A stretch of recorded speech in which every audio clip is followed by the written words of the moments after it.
반갑습니다. 베이스캠프 교회 아침 묵상의 김원규 목사입니다. 오늘은 요한복음 9장 13절에서 34절까지의 말씀으로 여러분들하고 같이 이 아침에 묵상을 나누도록 하겠습니다. 요한복음 9장 13절에서 34절까지에는 맹인이 눈을 뜨게 된 과정에 대해서 바리새인들과 청문회를 하는 듯한 모습을 보게 됩니다. 그 경위를 조사하고 누가 그렇게 되었는지, 그리고 누가 그렇게 만들었는지, 그리고 그 상황 속에서 어떤 모습으로 서 있는지를 바리새인들과 같이 청문회를 통해서 진실 여부를 가려내는 것이죠. 여러분, 눈을 뜬 것이 잘못된 일인가요? 눈을 뜨게 한 사람이 잘못된 사람인가요? 그런데 남을 탓하기 좋아하는 사람들, 뭔가 의심의 눈초리로 다른 사람을 바라보기 시작하면 눈을 뜬 것도, 눈을 뜨게 한 사람도 어쩌면 잘못될 수 있습니다. 그 논리에 빠지기 시작하면 누구라도 죄인의 삶으로 갈 수밖에 없는 것이죠. 한 사람이 평생 앞을 보지 못하다가 눈을 떴습니다. 그러면 상식적으로 생각하기에 우리는 그 눈을 뜬 사람에게 어떤 마음을 가져야 할까요? 그렇죠. 축하해주고 격려해주고 위로해 주어야죠. 그동안 얼마나 힘들었습니까? 이제 앞으로 눈을 뜨고 세상을 바라보게 되었으니 이제 앞으로의 세상을 살아갈 때는 좋은 것만 보고 사십시오라고 이렇게 덕담 한마디 할 수 있을 것 같습니다.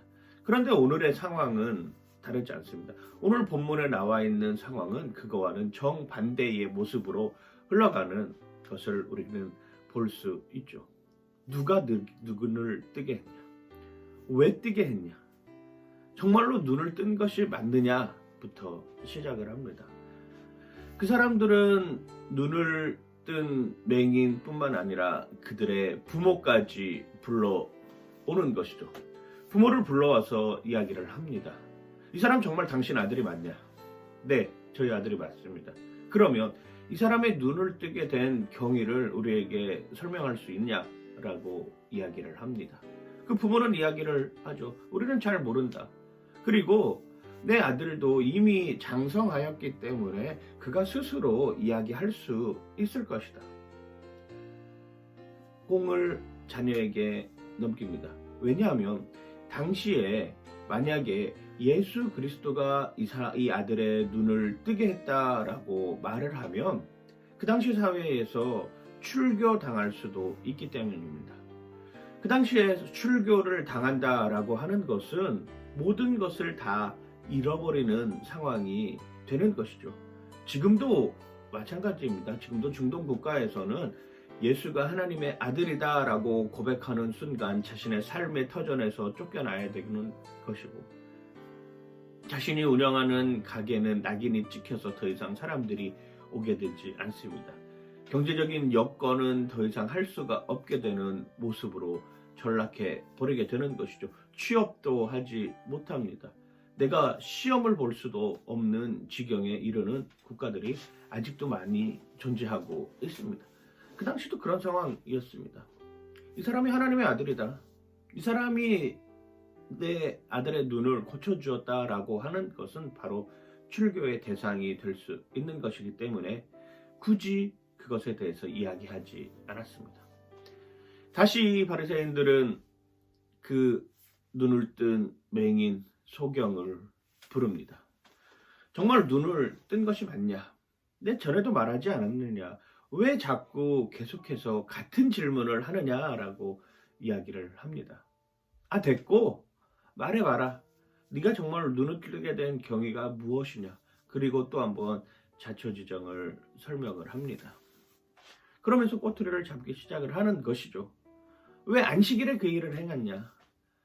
안식일에 사람이 눈을 뜨는 것이 죄를 짓는 일이냐? 이상한 일이냐? 라고 끊임없이 둘 사이에 논쟁은 시작이 됩니다. 바리새인들은 분에 차기 시작을 하는 것이죠.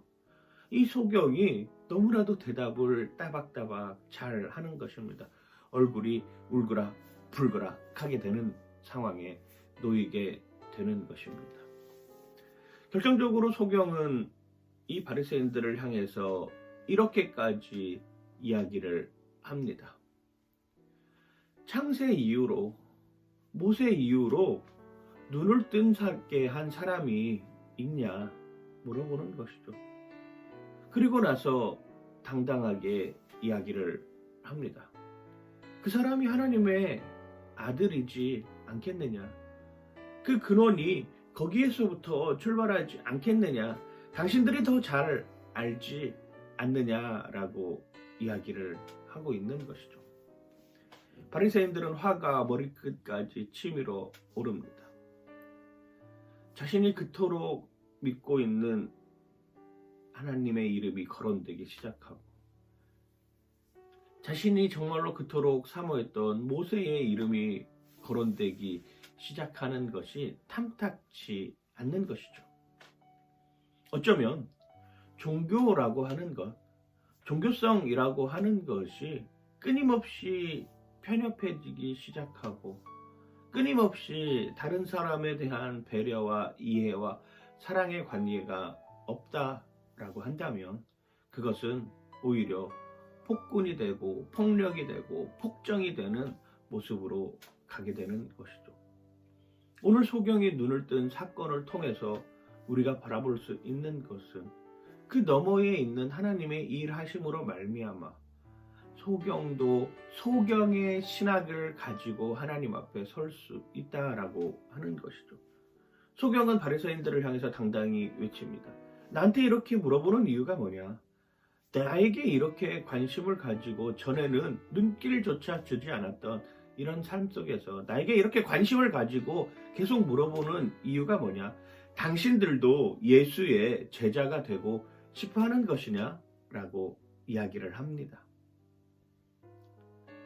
화가 머리끝까지 난 바리새인들의 표정과 어쩔 수 없이 그 맹인을 욕하면서 돌려보내는 심정의 마음, 그리고 돌아가는 발걸음이 너무나도 가벼운 맹인의 미소 띈 얼굴을 생각해 보면 과연 우리가 이 땅에서 살아가면서 정말로 소외되고 정말로 아프고 정말로 힘든 여건에 살아가는 사람이 하나님을 만날 수 있다면 거기에서부터 새로운 출발점이 시작된다라고 하는 것입니다. 소경의 신학은 확고했습니다. 그는 하나님의 음성을 들었고 더불어 하나님께서 베풀어 주신 기적을 맛보기도 하였습니다. 그런데 그 기적을 맛보았다고 해서 거기서 끝나는 것이 아닙니다. 이제는 내가 확실하게 그 기적의 삶을 증거하는 삶으로 가기로 결단하고 있는 것이죠. 오늘 우리의 삶 속에서도 어쩌면 예수 그리스도를 통해서 일어나는 말씀, 그리고 예수 그리스도를 통해서 일어나는 크고 작은 수많은 기적들이 나에게 다가왔습니다. 그리고 나는 그것을 믿기로 하였습니다. 그럼 우리는 앞으로 어떻게 살아가야 될 것인가? 그렇습니다. 그 기적을 증거하는 삶, 그리고 그 기적에 대해서 이 소경처럼 굴하지 않고 당당하게 이 사람이 정말 하나님의 아들입니다 라고 고백할 줄 아는 이러한 넉넉함이 우리의 삶 속에서 있어야 된다라고 하는 것이죠. 오늘 하루의 삶을 통해서 이 소경의 신학이 여러분들 삶과 여러분들 가정과 여러분들 아이들과 여러분들의 직장과 행하는 모든 일 가운데 충만하게 넘치길 주님의 이름으로 간절히 축원하고 축복합니다. 파이팅!